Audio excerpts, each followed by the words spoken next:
If you've been following the channel for a while now, you guys know that I love PrizePicks. Hands down, the easiest and most exciting way to get in on the action. Whether that's the NFL, NBA, college football, whatever, PrizePicks is the way to go. And here's how it works. Pick 2 to 6 players, predict if they'll go for more or less than their projected stats, and you're in. It's you versus the numbers, just simple and fun. And PrizePicks hooked you guys up with an incredible deal. Play $5 in lineups, get $50 instantly, win or lose. That's $50, no strings attached, and it's just one of their incredible offers. Every Friday is Flex Friday, where you get a protected play, win, or you get your cash back. Plus, don't forget about Taco Tuesday, where you'll find discounted projections all day long. So if you want to play PrizePicks just like millions of people across the country, click the link in the description, use code DOUBLEMOVE, and start making your picks today. Don't miss out on the action or the deals.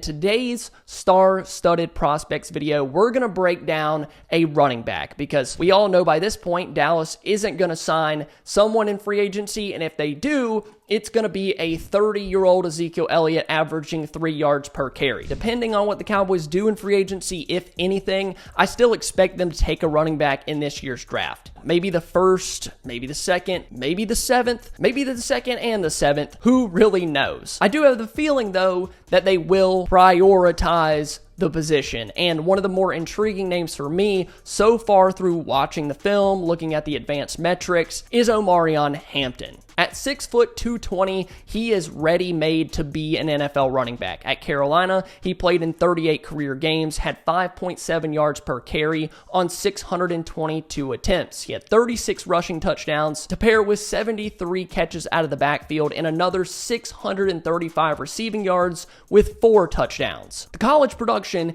is certainly there. Once he took over as the lead back, he was consistently great at UNC, and the film was a lot of fun to watch. One of Hampton's biggest strengths is his power. His legs are extremely powerful. He's a stout and thickly built running back that just looks like he's ready to run you over at any moment. I mean, this is what Hampton looked like in high school. You can't tell me that wasn't a grown man playing high school football. I mean, just look at him now. That's an NFL-ready frame. His power and ability to absorb contact and maintain balance are truly exceptional. He's constantly keeping his legs churning, breaking tackles, always picking up really tough yards. You really notice it in short yardage situations where he is super effective at punching it in at the goal line or picking up that 3rd and short. His excellent pad level and powerful leg drive make him a really viable option in just about every short yardage situation. And if you've gotten this far in the video, you might look at the frame, you might look at the power and think, well, there's a number of guys that can be a 3rd down back. That's not really worthy of a top 50 pick or a guy that you might be considering in the 1st round. But that's definitely not where his game starts and stops. Hampton also has good burst, and his north-south running style allows him to hit gaps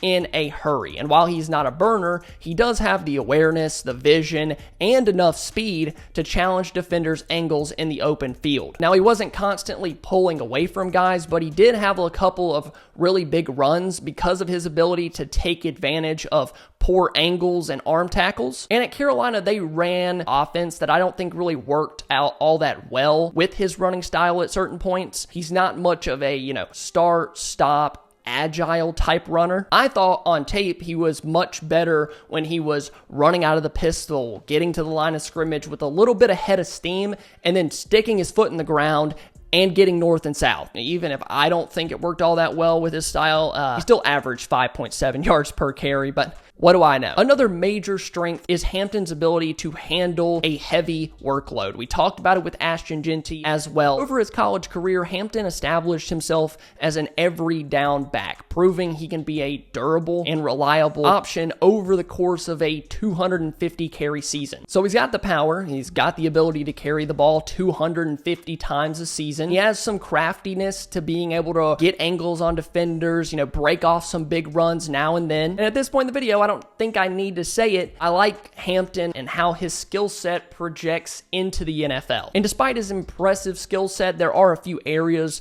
that he's going to have to improve, and they kind of hold him back from being a blue chip prospect. Early on in his career at Carolina, ball security was a bit of a concern with multiple fumbles that weren't great. However, he has gotten better at reducing his fumble totals year over year, with just one in 2024, and he didn't lose the fumble. You hope that was more of a young, inexperienced, lack of playing bigger, better defenders in college compared to high school, and maybe it's something that he's worked past. I also think his reliance on power and the kind of straight line running comes with some limitations as well. He lacks the lateral quickness and agility to make defenders consistently miss in the open field like we've seen from other backs in this class. And that might hinder his ability to create on his own when a play breaks down or when the running lanes aren't as well defined. And sure, the power can make up for some of that, but you'd like to see a little bit more elusiveness in those one-on-one situations. We talked about it a bit earlier in this video, but I did want to mention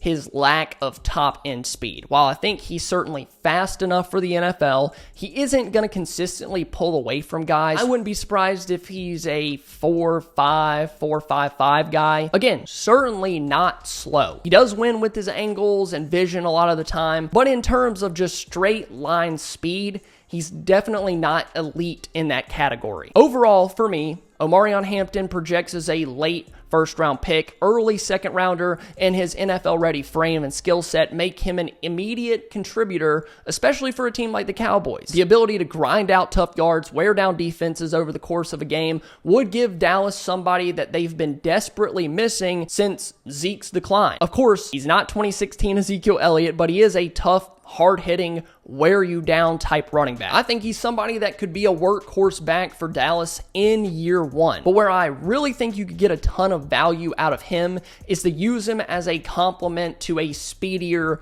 more elusive back, which has become more and more popular in the NFL. Pairing up a guy that's got power, can do things in short yardage, and then getting him another guy that is speedy, elusive, catches the ball really well out of the backfield. That would kind of be my plan with him. Draft him, find a shifty, change of pace guy, and I think you have a lot of value in the position right there. My player grade for Hampton is an 8.8, which is a late first-round pick, early day 2 guy. So let me know what you guys think down below in the comments. The question is, if you were Jerry Jones, Will McClay, Stephen Jones, would you draft him? Is this the type of back that Dallas has been missing over the past few years? Let me know down below in the comments. The tough part is, for my grade, Hampton might fall in the area that you don't really have a chance to get him. I doubt that Dallas drafts him in the top 15, but Hampton might go in that late day 1, early day 2 selection spot that you can't really do anything about, which does make it tough. So if you haven't already, you can watch my Ashton Jeanty breakdown right here. Just popped up on your screen. Thank you guys so much for watching. If you enjoyed, please be sure to leave a like and subscribe to the channel. I love you all, and I'll see you next time.